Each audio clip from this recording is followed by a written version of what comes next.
There is a version of you that you haven't met yet, not because he doesn't exist, but because meeting him would require you to let something die.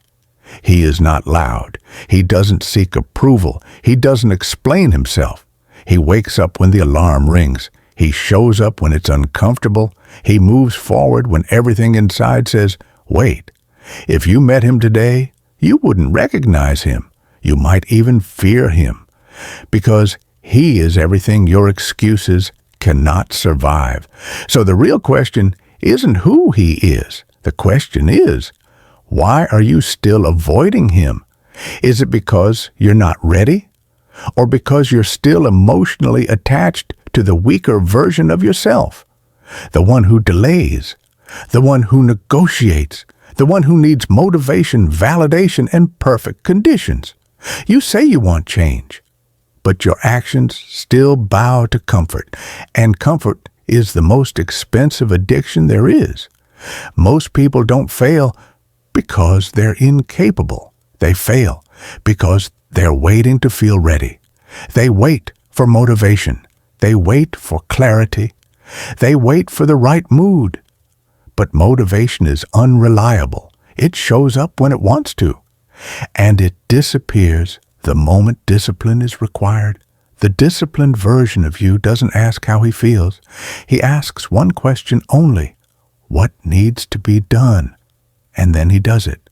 No bargaining, no emotional storytelling, no delay disguised as self-care. Stoicism teaches something most people resist. Feelings are real, but they are not commands. If you obey every emotion, your life will always belong to chaos. Stoicism doesn't pat you on the back. It doesn't tell you, take it easy, you deserve rest. It stands you in front of your own reflection and asks, are you living according to your values or according to your comfort? Marcus Aurelius didn't write to feel inspired. He wrote to stay disciplined. Epictetus didn't talk about freedom as pleasure. He defined freedom as self-mastery, because a man who cannot control himself will always be controlled by something else: desire, fear, distraction, approval. Stoicism strips away illusion, and most people hate that because illusion is comfortable. Real transformation doesn't announce itself. There is no dramatic turning point, no background music, no applause, just a quiet decision. I am done negotiating with myself. The alarm rings, you rise. The task arrives, you act. Not because you feel strong, but because you decided already. Most people live their entire lives in negotiation. I'll start tomorrow. I'll do it when I feel better. I've done enough for today. Negotiation drains energy. Decisions steal momentum. Discipline removes debate. And when debate disappears, progress accelerates. People will say you've changed. They'll say you're distant, detached, cold. What they really mean is you no longer react the way they expect. You don't explain yourself. You don't justify your boundaries. You don't participate in chaos. And that unsettles people because your stillness highlights their instability. Your consistency exposes their excuses. You're not unfeeling. You're focused. There is a difference. At one point, you probably talked too much. You shared your goals, your plans, your new schedule. You thought if people knew, you'd finally follow through. But talking gave you the feeling of progress without the sacrifice. Silence fixes that. Silence protects energy. Silence builds pressure. Silence sharpens focus. Real work is done quietly. Not because you're hiding, but because you're building. The disciplined person still feels everything: fear, doubt, exhaustion, resistance. The difference is they don't obey it. Emotions knock on the door. They don't get the keys.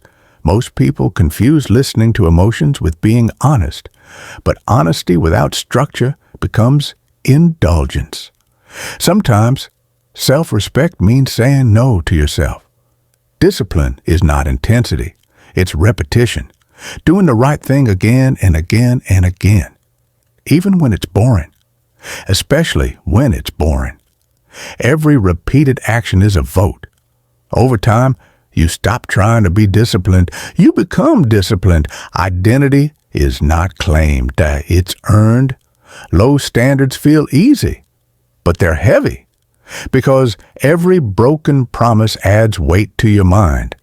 Raising your standards isn't punishment. It's relief. When something becomes non-negotiable, mental noise disappears.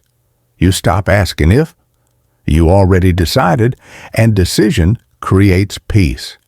Respect doesn't start with others. It starts with how you treat yourself when no one is watching. Every time you follow through, you build internal trust. Every time you quit, you erode it. Discipline is self-honor, and self-honor becomes confidence. Quiet, stable, unshakable. One day, you'll look back and barely recognize the old you. The one who needed motivation. The one who waited for permission. The one who kept restarting.